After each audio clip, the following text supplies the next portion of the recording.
ఇందిరమ్మ ఇండ్ల గృహప్రవేశం, పాలమూరు రూపురేఖలు మార్చేలా నిర్ణయాలు, ప్రాణహిత చేవెళ్ల, ఎస్ఎల్బీసీ పూర్తికి రూట్ మ్యాప్, వరద ప్రభావిత ప్రాంతాలకు సహాయాలు, బిల్ నౌ పై సమీక్ష, ఎడ్యుకేషన్ పాలసీ కోసం కమిటీ ఏర్పాటు, కాళేశ్వరంపై సిబిఐ ఎంక్వైరీ ఇలాంటి కీలక నిర్ణయాలు ఈ వారం జరిగాయి.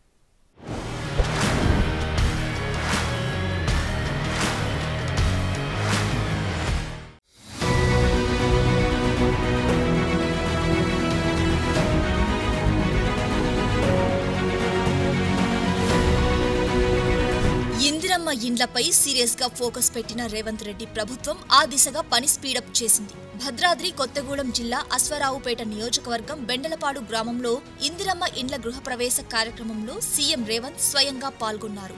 లబ్ధిదారులతో గృహప్రవేశాలు చేయించారు. నిరుపేదలకు పంచడానికి ప్రభుత్వం వద్ద భూములు అందుబాటులో లేవని, పేదల బాధలు తీరాలంటే చదువుకోవడం ఒక్కటే మార్గమన్నారు.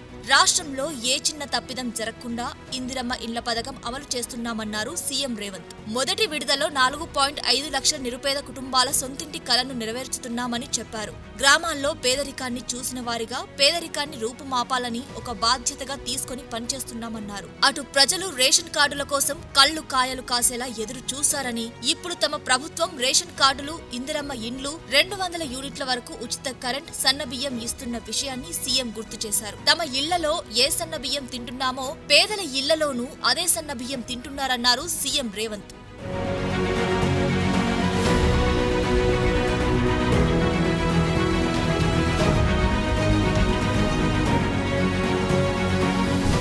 రాబోయే రోజుల్లో మహబూబ్ నగర్ తలరాత మార్చే కార్యక్రమాలు చేపడతామన్నారు సీఎం రేవంత్. ఈ నెల 3న మహబూబ్ నగర్ జిల్లా దేవరకద్ర నియోజకవర్గ పరిధిలోని వేముల గ్రామంలో ప్రఖ్యాత ఎస్జీడీ కార్డింగ్ టెక్నాలజీస్ సంస్థ నిర్మించిన కొత్త యూనిట్ ను సీఎం ప్రారంభించారు. రాబోయే రోజుల్లో మహబూబ్ నగర్ జిల్లాకు కొత్త పరిశ్రమలు రాబోతున్నాయన్నారు. స్థానిక యువతకే కాదు, రాష్ట్రంలో చదువుకున్న నిరుద్యోగులకు ఉద్యోగ అవకాశాలు కల్పించడానికి ఈ జిల్లా వేదిక కాబోతుందన్నారు. పాలమూరు జిల్లా అంటే ఒకనాడు వలసలకు మారుపేరు అని, దేశంలో ఎక్కడ ఏ మూలన ప్రాజెక్టులు కట్టినా వాటి నిర్మాణాల్లో పాలమూరు కూలీలు భాగస్వాములయ్యారన్నారు. ఉమ్మడి రాష్ట్రంలో మంజూరైన పాలమూరు రంగారెడ్డి ఎత్తిపోతల, కల్వకుర్తి ఎత్తిపోతల, జూరాల, నెట్టెంపాడు, కోయిల్ సాగర్, భీమా వంటి ఏ ప్రాజెక్టులు పూర్తి కాలేదని, కానీ ఇప్పుడు 70 ఏళ్లకు మళ్లీ పాలమూరు బిడ్డ తెలంగాణ ముఖ్యమంత్రి అయ్యాడని, ఈ అవకాశాన్ని సద్వినియోగం చేసుకుని ఉమ్మడి మహబూబ్ నగర్ జిల్లా అభివృద్ధికి కృషి చేస్తామన్నారు. పాలమూరు జిల్లాలోని 14 అసెంబ్లీ నియోజకవర్గాల్లో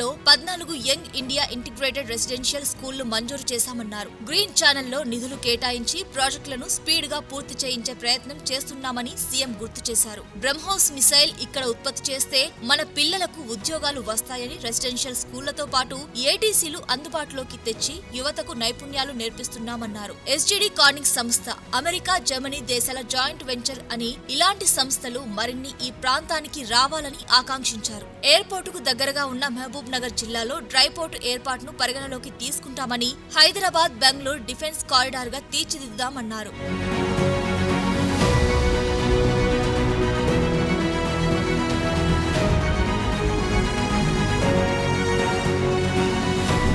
దివంగత నేత డాక్టర్ వైఎస్ రాజశేఖర్ రెడ్డి ఆశయాలకు అనుగుణంగా ప్రాణహిత, చేవెళ్ల, ఎస్ఎల్బీసీ ప్రాజెక్టులను పూర్తి చేసి తీరుతామని సీఎం రేవంత్ రెడ్డి ప్రకటించారు. తెలంగాణ రైతాంగాన్ని ఆదుకోవాలని, గోదావరి, కృష్ణా నదులపై వైఎస్ఆర్ తలపెట్టిన ప్రాజెక్టులను పూర్తి చేయడమే కాకుండా వారి జీవితంలోని చివరి కోరిక నెరవేర్చే వరకు విశ్రమించకుండా పనిచేస్తామన్నారు. ఈ నెల 2న doctor YS Rajasekhar Reddy memorial award 2025 కార్యక్రమంలో ముఖ్య అతిథిగా సీఎం పాల్గొన్నారు. వ్యవసాయం దండగ కాదు, పండుగ చేయాలన్న వైఎస్ ఆలోచనలకు తగ్గట్లు రాష్ట్ర ప్రభుత్వం పనిచేస్తోందన్నారు. తెలంగాణ రైతాంగాన్ని ఆదుకోవాలని, గోదావరి, కృష్ణా నదులపై తలపెట్టిన ప్రాజెక్టులను ఖచ్చితంగా పూర్తి చేసి తీరుతామన్నారు సీఎం రేవంత్. రైతాంగానికి మేలు చేయాలని చేవెళ్ల, వికారాబాద్, తాండూరు, కొంతకొండగల్ ప్రాంతం చివరి ఆయకట్టు వరకు నీరివ్వాలన్న వైఎస్ఆర్ ఆశయానికి అనుగుణంగా తుమ్మిడిహెట్టి వద్ద ప్రాణహిత చేవెళ్ల కడతామన్నారు సీఎం. వైఎస్ఆర్ ఆలోచనల కొనసాగింపుగా వారు ప్రవేశపెట్టిన ఫీజు రియంబర్స్మెంట్, రాజీవ్ ఆరోగ్యశ్రీలను తమ ప్రభుత్వం కొనసాగిస్తోందని,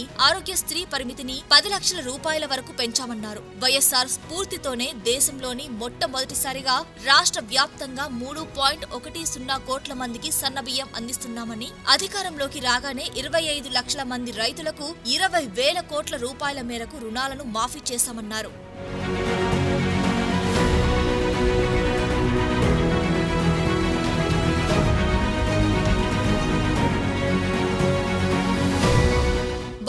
అంతస్తుల భవనాలు, ఇతర నిర్మాణాలకు సంబంధించి అనుమతులు జారీ చేసే విషయంలో జరుగుతున్న జాప్యంపై సీఎం రేవంత్ ఈ నెల 1న రివ్యూ చేశారు. బహుళ అంతస్తుల భవనాలు, గేటెడ్ కమ్యూనిటీల నిర్మాణం, ఇతర అనుమతుల విషయంలో కొందరు అధికారులు ఉద్దేశపూర్వకంగా అలసత్వం చూపుతున్నారని ఈ సందర్భంగా మండిపడ్డారు. పర్మిషన్లు ఇవ్వడంలో లేట్ చేస్తున్న వారిని గుర్తించి వారిని సరెండర్ చేయాలని మున్సిపల్ శాఖ కార్యదర్శిని సీఎం ఆదేశించారు. ముఖ్యంగా నీటిపారుదల శాఖ విభాగం అధికారులపై పలు ఆరోపణలు వస్తున్నాయని వాటిని ఏమాత్రం సహించేది లేదన్నారు. హెచ్ఎండిఏ పరిధిలోని చెరువులు, నాలాలు, ఇతర నీటి వనరులకు సంబంధించి లైడార్ సర్వేను వెంటనే చేపట్టాలని ఆదేశించారు.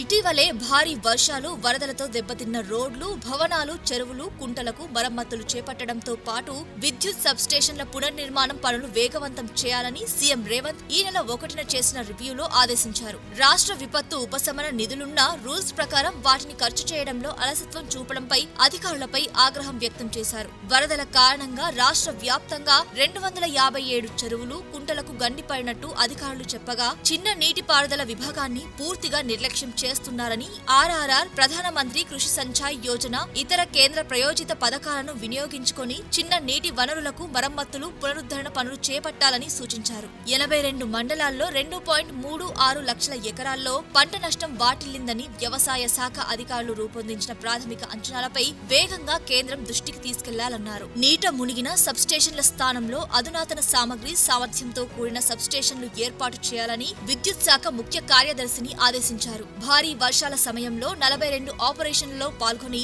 217 మందిని ఎస్డీఆర్ఎఫ్ సిబ్బంది రక్షించడంపై ముఖ్యమంత్రి సంతృప్తి వ్యక్తం చేశారు. వర్షాలకు తీవ్రంగా దెబ్బతిన్న జిల్లాల్లో పనులకు 10 కోట్లు, సాధారణ నష్టం వాటిల్లిన జిల్లా కలెక్టర్లకు 5 కోట్ల చొప్పున నిధులు విడుదల చేస్తామన్నారు.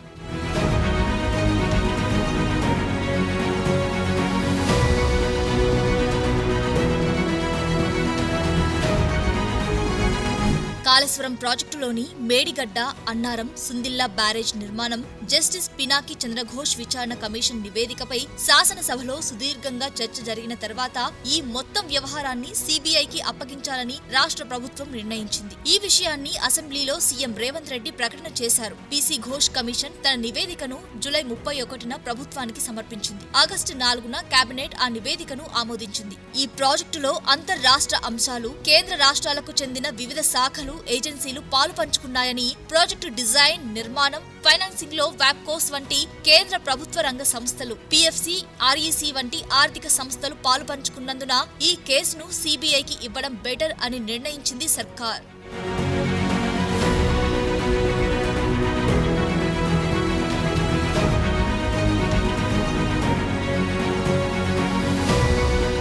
విద్యా వ్యవస్థలో సమూల మార్పుల కోసం ప్రయత్నిస్తున్న CM Revanth Reddy education policy దిశగా ఆలోచన చేశారు. ప్రభుత్వ విద్యా సంస్థలను కార్పొరేట్ తరహాలో తీర్చిదిద్దడం, అలాగే భవిష్యత్ అవసరాలను దృష్టిలో పెట్టుకుని విద్యా వ్యవస్థలో మార్పులు తీసుకురావాలని సీఎం రేవంత్ రెడ్డి డిసైడ్ అయ్యారు. ఈ మేరకు తెలంగాణ ఎడ్యుకేషన్ పాలసీ రూపకల్పనకు రాష్ట్ర ప్రభుత్వం ఈ నెల 1న కమిటీ ఏర్పాటు చేసింది. దీనికి కె కేశవరావును చైర్మన్ గా నియమించింది. ఇందులో చైర్మన్ సహా మొత్తం 7 సభ్యులున్నారు. ఈ కమిటీ ఎడ్యుకేషన్ పాలసీ అంశాలను అధ్యయనం చేసి అక్టోబర్ 30 నాటికి ప్రభుత్వానికి రిపోర్ట్ ఇవ్వనుంది.